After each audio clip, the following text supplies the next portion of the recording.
Hey friends, if you encounter the error, how do you want to open this file on Windows, then please watch this video. I will guide you through the resolution. Now here's the thing, it is not an error. This is a build.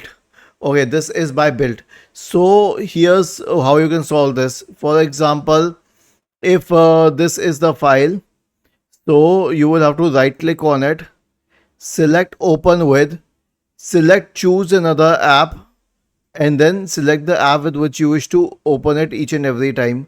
Okay, in my case it is Microsoft Word, so I'll keep this one selected, but you can also select it as Adobe Acrobat.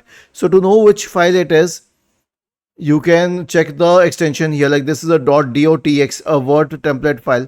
I'll select Word for that and then click on always. Now it will always open that file in the same manner. Okay, and other than this, you can right click on the start button, select settings from the menu, go to the apps tab on the list on the left hand side, select default apps in the right pane. Okay, now I will do it in the opposite manner. This time I will go to Word. Okay, and then I will click on the pointer next to it, and then I will select the document type which I want to open with it.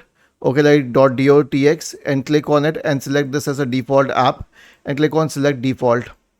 Was this helpful? If yes, then please subscribe to the channel. If not, then let us know in the comment section of the video on how we could help you further. Thank you for watching this video and have a nice day.